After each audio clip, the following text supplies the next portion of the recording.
Hey everyone, this is Psychedelic Actualization. On this channel we talk about topics like self-realization, self-actualization and working with psychedelics to live a more authentic and fulfilling life. If you want to check out my work, you can check out my website, psychedelicactualization.com. Today I want to share my experience of my first numerology session. How it came to be is in the process of trying to resolve a spiritual emergency, kind of a spiritual crisis I was going through. So this is kind of a part of a video series about my spiritual crisis. If you want to watch the whole series, click right here to see the other videos of how this came to be. And also it kind of relates to the topic of the session itself. So very interesting. I kind of looked up Kundalini Yoga and a few studios here in my area, and I found this really nice teacher. I was singing kirtan with him and it resonated a lot. And then he was like, yeah, sure, we can do a one-on-one session. I do numerology readings. And I was like, oh, that sounds interesting. I've never heard that before. I've never tried it before. But I mean, I'm open to everything, to try out everything, to kind of resolve my spiritual crisis. And I mean, Kundalini Yoga is kind of a different topic, which I'm not completely clear about of how I see it and how I resonate with it, because it is kind of not rooted in ancient practices that much. There are very old texts about Kundalini, but it's the whole Kundalini Yoga movement kind of emerged from this Yogi Bhajan. And I haven't looked into him that much, but apparently he has been kind of creating this image of Kundalini Yoga, and he was, I don't know, he had some troubles in his life and, I don't know, apparently abused some of his followers. So the whole field is kind of very weird, but still non-judgmental, being open to it. The session itself was great and very valuable for me. So what this teacher did, he gave me like a little chart of my numbers. And in the middle was kind of the number 5, and I had kind of a double 5, which means ether. And at the front right was a 4, and then 0, and the 2, and the 8. And all the numbers kind of played into whatever he was explaining. And at the beginning of the session he said, what I'm gonna do in this session is just mirror back according to the numbers and what I can read out of the numbers. I'm just gonna mirror back whatever you already know. So there's nothing new here for you. And actually there was nothing new here for me. But what I gained out of the session was a sense of clarity and passion that was remarkable, that I really enjoyed.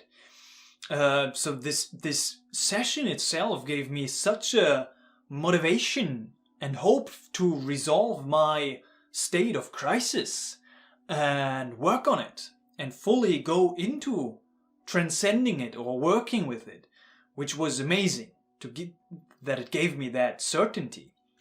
So the main practical takeaways that I got from the session, let's just put the numbers aside, because I kind of, honestly, I kind of forgot what every one of the numbers meant. But the kind of movement was from an 8, for anybody who's interested, which means karma, power, the power of existence and physical depth of being in the world, to a 0, to a 2, to a 4, and through the 5. Yeah, whatever. The main takeaways were train and focus and concentration. Practice continuous breath awareness. Such a powerful practice. I've been aware of that practice for quite some time. And actually it's incredibly difficult. But continuous breath awareness means you are aware of your breath. The in-breath and the out-breath throughout the whole day. I mean, what is it? We're doing like 21,600 breaths a day. Actually being aware of every single one of them means we are fully engaged and aware of the present moment in each and every situation. And through that awareness, and also through breath awareness, we can decrease feelings of anxiety and fear and increase feelings of love or peace or safety or joy. Because just being aware of that breath itself is a very calming practice. So continuous breath awareness is something we can increase, even though we are definitely not going to be aware of our breath for the whole day, until we are like true masters. It's a very nice practice to actually remember that practice as often as possible throughout the day and then come back to the breath. Even in interactions outside, there's even a mantra called Soham, which means basically I am he, or I am she, or I am that. That being ultimate truth. And we can, I think the reason how that came to be, the Soham mantra, also called Hamsa mantra, is because they observed the inflow and outflow of the breath, of how it actually sounds. So the in-breath actually sounds a little bit like a sa or so, and then the out-breath sounds a little bit like a hum. So we can combine that mantra with the practice of continuous breath awareness of like so, hum, so, hum. And that is kind of bringing a lot of presence also into my life at the moment. It's a very powerful practice. So as many times as possible, come back to the breath throughout the day. Then Zazen, doing nothing meditation, open yourself up to the grace and expect nothing. Because the grace of God is a very interesting concept. The grace of God is always there. It's always available. But we didn't seem to receive it all the time. We seem to be blocked off or ignore it or look away or be indulged in our own little world of illusions. But if we expect nothing, we don't grasp for the grace, we don't wish for it to be here, we don't expect it, but we expect nothing and we open ourselves up. That's when a moment can occur where we realize and feel the grace of God. That's very interesting. Then training in observation, observing my mind and meeting it with love. Meeting every single occurrence of my mind with love. Kind of loving it to death. Loving the ego to death. It's a very interesting concept.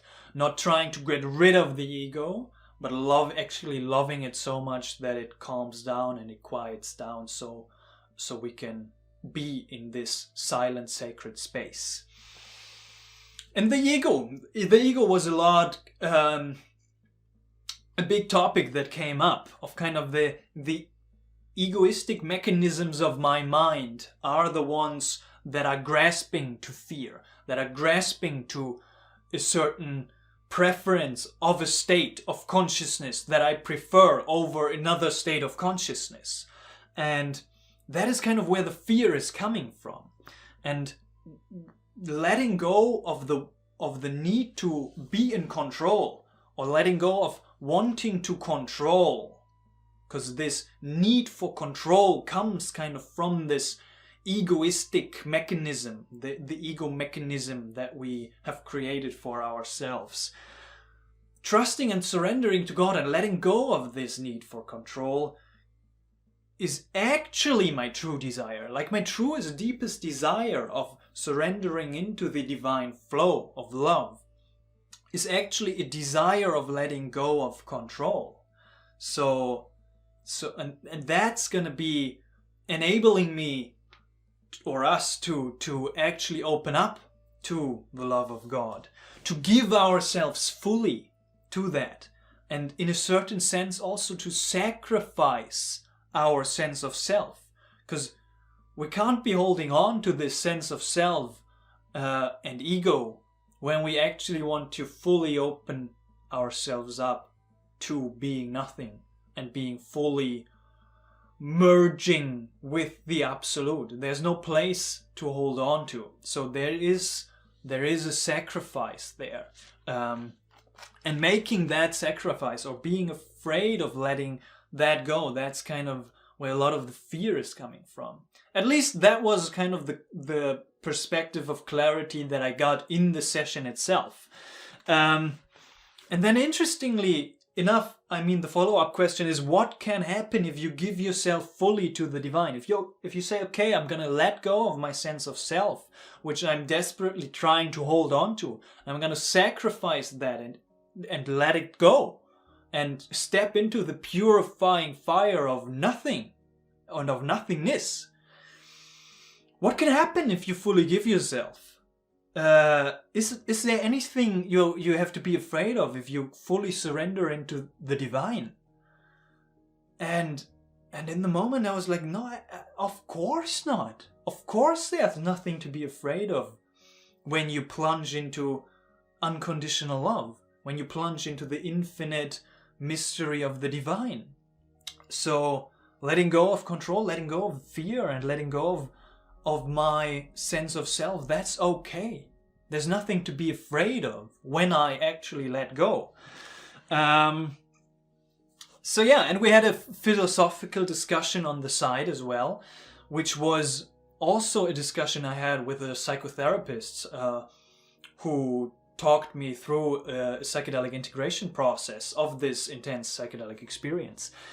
And it's like, we are here to be fully human, not to merge with the absolute, because if we merge with the absolute forever, then great, we're not gonna have a human experience anymore. So as A.H. Almas said, the journey of awakening is kind of a journey of ascent and descent. We have to ascend to these higher dimensions and higher dimensions up to the absolute dimension, and then we merge with the infinite. But then it's also a journey of descent, of coming down fully into our human experience, into our human sense, and integrate our realizations of the absolute into fully being human and embracing the human experience fully as it is. So again, where's that desire coming from? To merge with the absolute? Of course it's this internal desire, but not neglecting the human experience is also, I guess, a very important part of it. Appreciating the beauty and embracing all that is part of the human experience. The good and the bad, the yin and the yang, the suffering and the joy. That is kind of coming into a more holistic and whole sense of yourself as a human being right now. So that was a great insight as well. And yeah, we talked a little bit about my intense experience that caused the crisis itself. He also said it's kind of one of the most intense and difficult numerology sessions that he's ever done in his life. And I was like, of course, that's why I'm here. Like, otherwise I wouldn't be grasping for anything to try it out, because I am not being able to resolve my situation on my own. So that's very interesting. But there was more, and I forgot more. But yeah, I left the session feeling excited about the possibility to actually let go fully and plunge into the Tao of love, and to trust more, to be present, and to actually be aware and accept and embrace everything that is part of my experience right now, and to be more patient and be kind with myself. So it was kind of a breakthrough session, this numerology session, and I didn't expect it to be, but it gave me such a sense of clarity. And then he also gave me a kriya, a kirtan kriya, that's what it's called, and it's a Satanama meditation. You kind of have this mudra of going through everything, and then you chant Satanama. I tried that for a couple of days and it seemed to help, but internally there was still this conflict inside of me about this Kundalini Yoga thing, and that not being deeply rooted in an ancient tradition. So I didn't felt quite right about this Kirtan Kriya, even though it is kind of rooted also in the Sikh tradition. But actually, because the whole Kundalini Yoga movement is kind of rooted in the Sikh tradition, I looked into that more, and that kind of deeply resonated. So I bought the Japji Sahib, which is the first few verses of the Sri Guru Granth Sahib Ji. an absolute massive book, which is kind of seen as the guru, the living guru of that tradition. And these mantras are resonating a lot. For example, now I replaced the Satanama meditation with the Mool mantra. So I'm actually, because of this meeting and this kind of experience with this Kundalini Yoga studio, with this teacher, through this numerology session, I got into contact with this mantra, and it seems to help me quite a lot. It's a very powerful mantra. It goes as following. It says, Ekonkar Satanam Kartapurak Nirbo Nirvera Kal Murad Ajoni Seban Gur Prasajab Ad Sach Jugada Sach Hebi Sach Naniko Sibi Sach. Which means, roughly translated, roughly, because there's a lot of depth kind of to that, one universal creator God. Ik is kind of the one, and Onkar is that being displayed in creation, in everything. Satanam means the name is truth, creative being personified, no fear, no hatred, image of the undying, beyond birth, self-existent, by the Guru's grace. The Guru here is seen as God himself, so God himself is the one who brings the light. Chant and meditate, true in the primal beginning, true throughout the ages, true here and now, O Nanak, which is kind of the first guru of this whole Sikh movement, forever and ever true.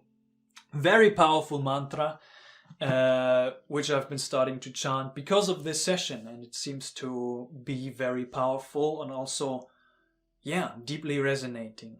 A lot of resonance in that, in chanting these words of truth.